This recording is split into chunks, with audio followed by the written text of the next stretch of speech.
आजकल जो हमारे यहाँ जो फसल है उसमें एक तो पेस्टिसाइड का उपयोग ज़्यादा होता है, तो कुछ पेस्टिसाइड ऐसे होते हैं जो बच्चों में एलर्जी करते हैं। गेहूं में पाने जाने वाला जो ग्लूटेन नाम का प्रोटीन्स होता है उससे बच्चों में एक ऑटो इम्यून जो डिजीज़ होती है जिसको एलर्जिक कंडीशंस होती है। ऐसे बच्चे क्या है कि गेहूं के आटे को डाइजेस्ट नहीं कर पाते और उनमें ग्रोथ रुक जाती है। बच्चों में खाना खाने के बाद उल्टियाँ होना, पेट दर्द होना और जी मिचलाना, ऐसी हरकतें होती है और उससे बच्चे की ग्रोथ रुक जाती है। मैट्रिक्स जेईई एकेडमी सीकर के 231 से अधिक बच्चों ने आईआईटी जेईई मेंस 2025 के अटेम्प्ट में 99 से अधिक परसेंटाइल लाकर हर बार की तरह इस बार भी सीकर में दिया सर्वश्रेष्ठ परिणाम। आज ही मैट्रिक्स से जुड़े और अपने इंजीनियर बनने के सपने को दें उड़ान। झलको प्रेजेंट्स निरोगी काया शो।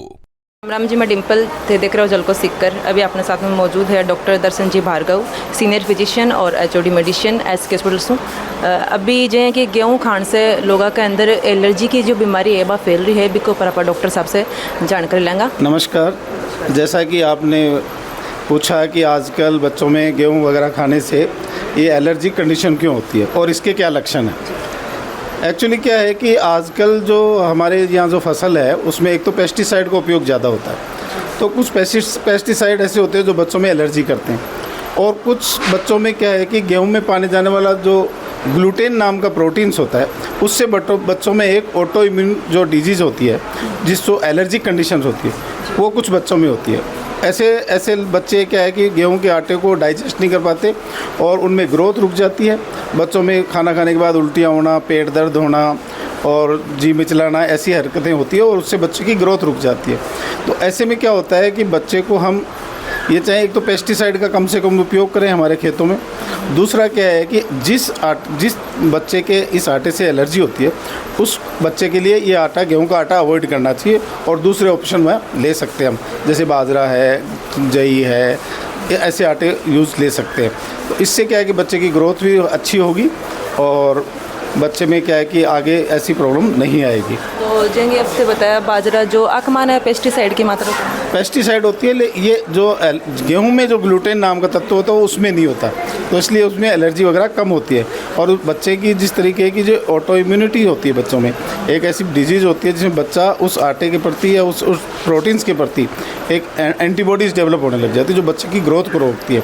और ये जो ग्लूटेन होता है ये दूसरे तरीके के आटों में, गेहूँ वगैरह के अलावा नहीं होता, तो हम उसको यूज़ कर सकते हैं।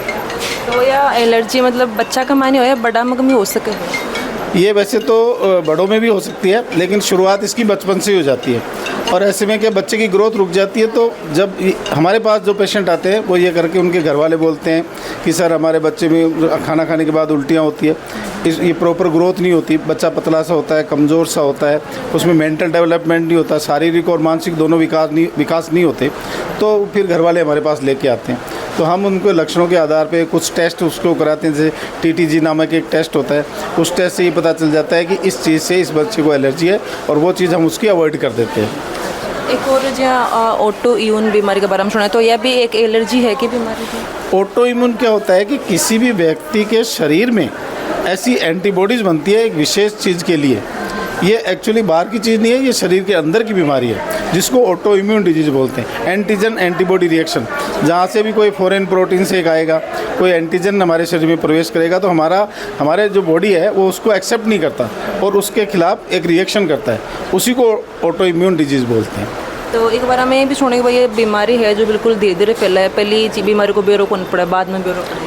हाँ, जो कोई भी एलर्जी कंडीशन है शुरू में तो उसकी रिएक्शन थोड़ी कम होती है, जैसे जैसे वो बढ़ती है उसमें लक्षण बढ़ते जाते हैं और उसी के बाद क्या है कि जो अटेंडेंट है, जो पेरेंट्स है, वो लेके आते हैं डॉक्टर्स के पास।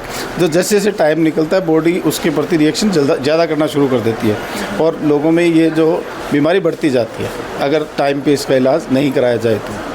अभी जी हाँ, सुना है भाई अभी अपने सिक्कर के अंदर सरकारी अस्पताल का मानी की अभी जो जाँच है वह अभी की हाँ, नहीं वो होती भी है जांच, कई बार जांचें तो होती है अपने यहाँ, टीटीजी की भी जांच होती है, बाकी सब जांचें भी अवेलेबल होती हैं। तो जहाँ अभी लोग अपने दर्शक देख रहे हैं बनते के मैसेज देना चाहते? मैं आम पब्लिक को यही संदेश देना चाहता हूँ कि ज़्यादा से ज़्यादा ऑर्गेनिक खाद का उपयोग करें, खेतों में पेस्टिसाइड कम से कम डालने की कोशिश करें ताकि ये एलर्जी वाली जो बीमारियां हैं ज़्यादा नहीं बढ़ें।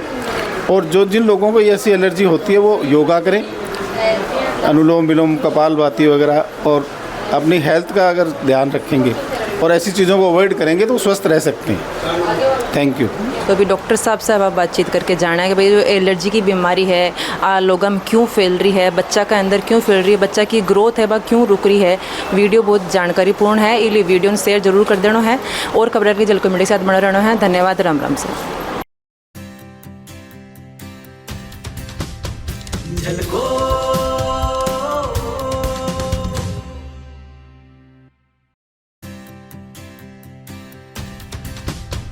झलको